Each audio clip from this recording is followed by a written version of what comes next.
May all worries vanish quickly. May all fear diminish. Om Mani Padme Hum.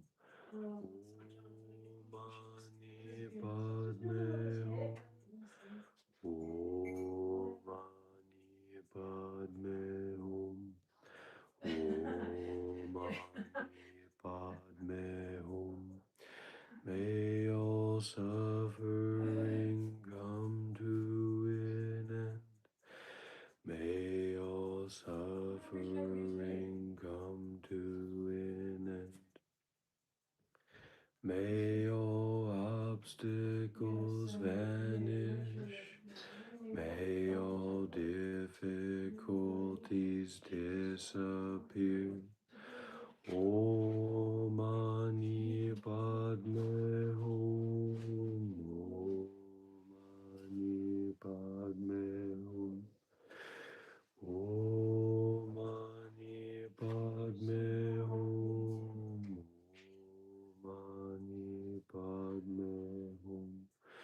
May I be free from all suffering. May I be free from all worry. May I be free from all fear. May I be free from all desire.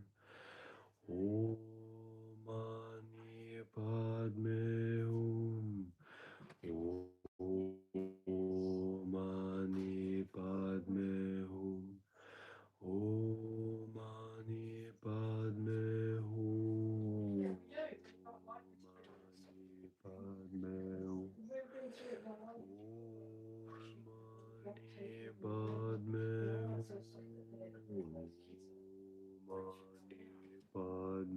Hum. Mani Padme Hum. Om Mani Padme Hum. Om Mani Padme Hum. Om Mani Padme Hum. Om Mani Padme Hum. Om Mani Padme Hum. Om Mani Padme Hum. Om Mani Padme Hum. Om Mani Padme Hum. So if we want to stay well, we're going to most likely have to work with the 5 precepts. So we're not going to be killing anything. That also means, in a certain sense, not killing anything inside of ourselves, not trying to distract ourselves from anything that's coming up.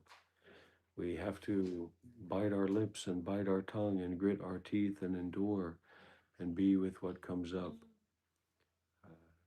Secondly, we have to just take what's offered, not to steal. That offer also means to just spend time sitting and being and just in awareness, not grabbing onto all these images and thoughts and stories, etc., and bringing in more things. Very important that we're not lying, that we're not getting into nonsensical discussions that aren't concerned with awakening. I mean, how much suffering can we build up by having these conversations inside of ourselves that just aren't useful, that aren't concerned with ending suffering, berating ourselves or talking about internal politics is useless. Very important one. Very important one. No sexual misconduct. It means to be very, very careful with sexual energy because sexual energy has a lot of power. You can get yourself very flipped up and mixed up and, get yourself into a real problematic experience. With lust comes fear. With desire comes aversion. So we have to be very, very careful. And number 5 is not to become intoxicated. Don't drink alcohol, don't smoke weed, And watch out how you become intoxicated with views, with stories, with narratives, with desires or fears about others, or the way you want your life to be. Do not become intoxicated. So, those five precepts, and you don't just have to take me at my word for it, but those five precepts are, anyone can make use of that, and many people are teaching about that. So you go there and you research, what are the five precepts, how to follow the five precepts. Ajahn Brahm, Thich Nhat Hanh, so many wonderful teachers have these ways of sharing and guiding for us to understand the importance of staying with those precepts if we want to be happy and healthy and wealthy enough in the mind to to live a good life, to live the way that we would like to live. It doesn't mean you have to become a monk or have to realize non-duality, but it's something that's going to be very important for your mental, social, and emotional health. Okay?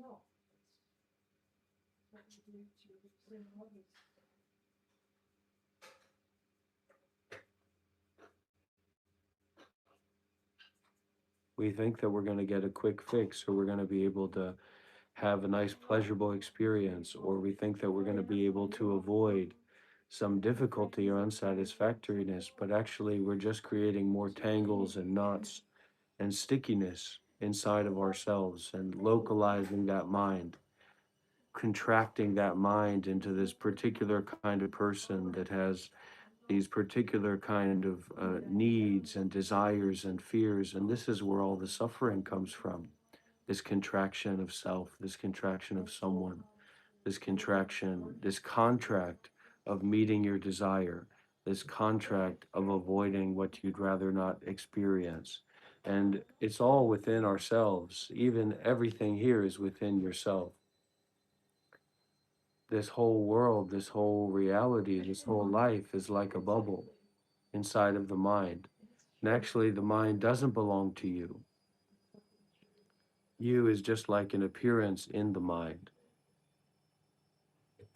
So, these five precepts, these ways of practice, the Dharma teachers are all trying to help us to not become contracted in suffering and in this wrong view, in this wrong idea of mine.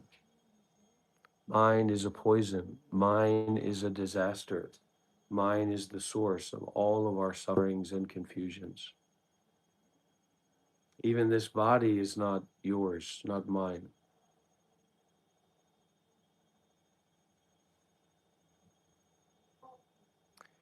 Breathe with it.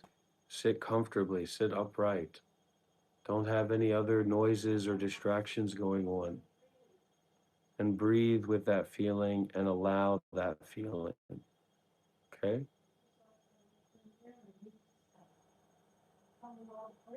Don't try to pierce it. Don't try to grab it. Don't try to figure it out, but allow that feeling to be there. We bring up a little sense in our minds, a little sense of this energy that, why does this have to be bad? Why does this have to be wrong? Why do I have to avoid this? Why does this need to be avoided? And actually eat it and experience it now. If you start to practice in this way as well, you may have more energy. There may be less need for caffeine and things like that, but you just have a compulsion, you have a habit towards caffeine, and now you're overstimulating yourself. You're putting too much adrenaline in the body that's not necessary.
Let it do what it needs to do. That anxiety, that feeling in the body, let it do what it needs to do. Get out of the way.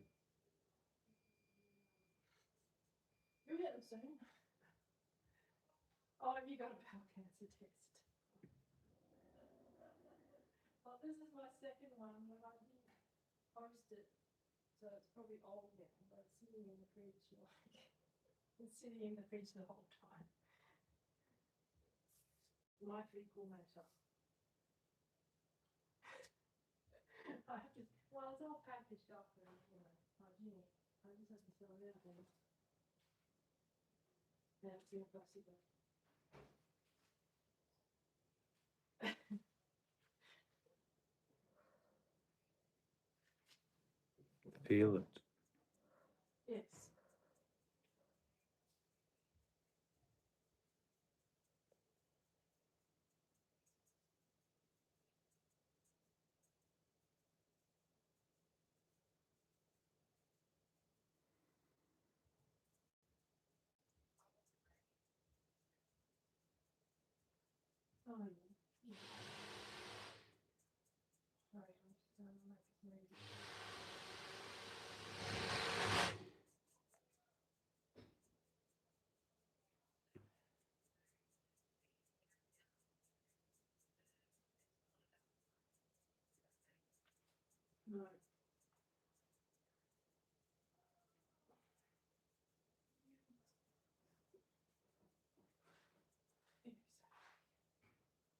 Not nice, not pleasant, not a good feeling.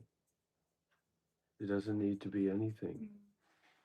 It doesn't need to be a good feeling. It doesn't need to be a bad feeling. It doesn't need to be yours. It's just happening. Let it happen. Allow it.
You just imagine if you had to deal with everything in the world, or if you had to deal with everything in the body, or everything in the mind that's ever been experienced, the whole body and mind, your whole ego would explode.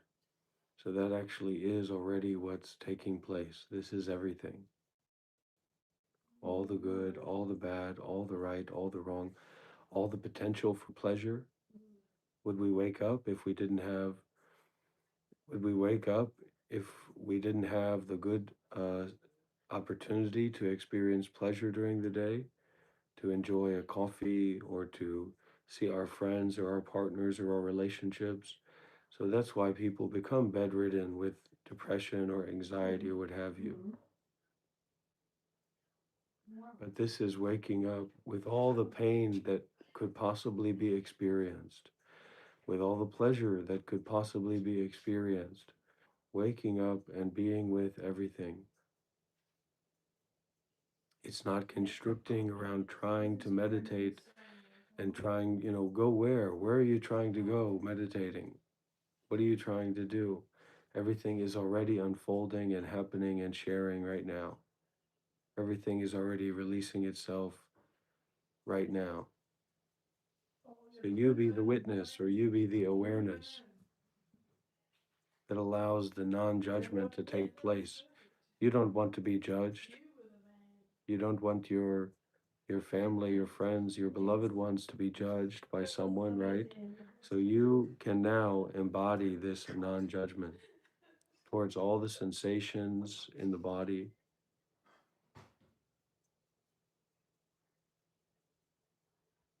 all everything.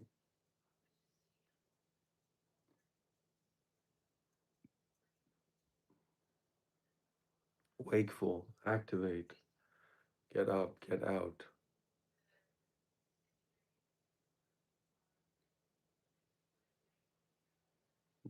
Not staying in bed, not thinking about it, not trying to wait for it to pass, but widening out, opening out right now from where you are.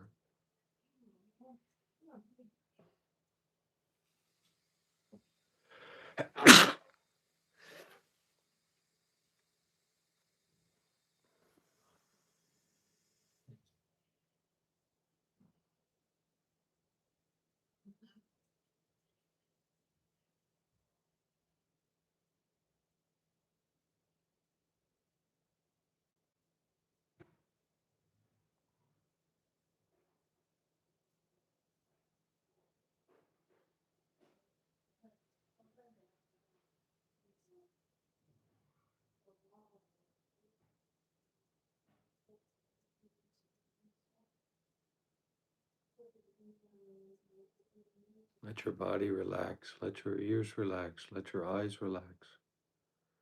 We say, oh, I feel anxious, I feel fear, I feel worry, I feel restless. I don't want to feel that way, I want to feel another way. But it's essential that you can allow the mind to come home to the body. If the body is reacting that way, it means that the body needs the mind's attention, it needs the mind's care. It means that there's something to learn, something to process. So get your ego out of the way of judgment and allow that processing to take place in the body here and now.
there's a burning, if there's a suffering, let it burn.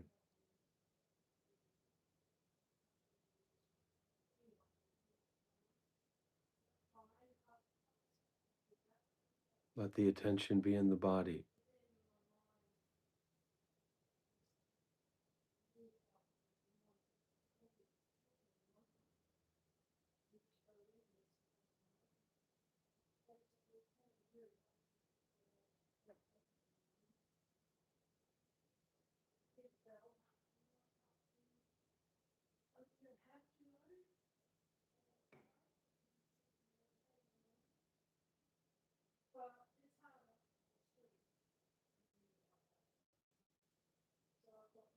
Feel every little microcentimeter of that anxiety, that pain, or hopefully that pleasantness, that wonderfulness, hopefully.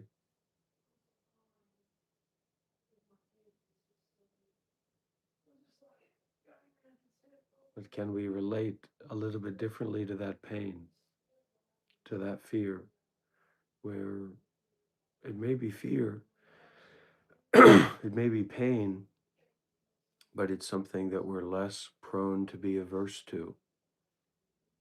This is just pain. This is just fear. It's not mine. It's not I.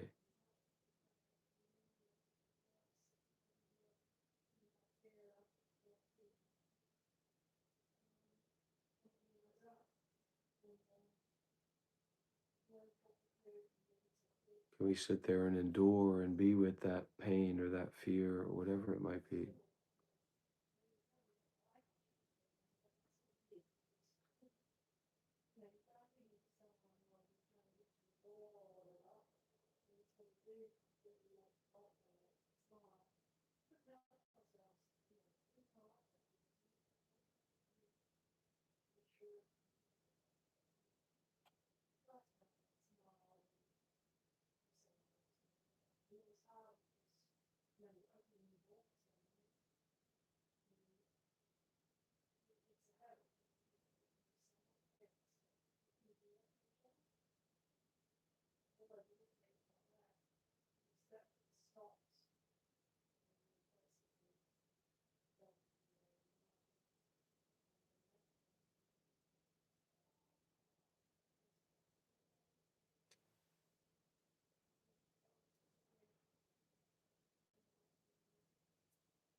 Okay, that's our meditation.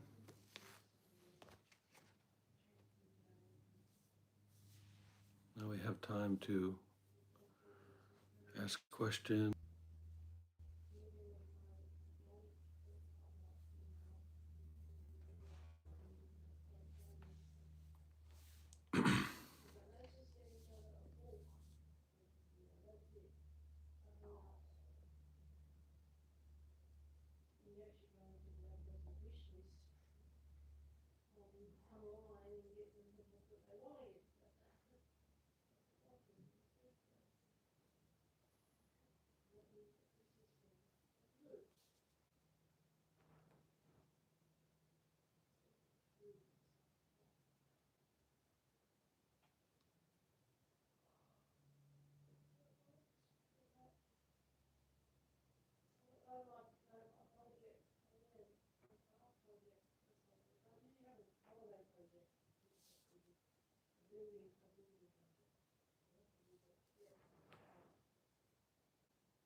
So take care, relax, be good, and see you again soon.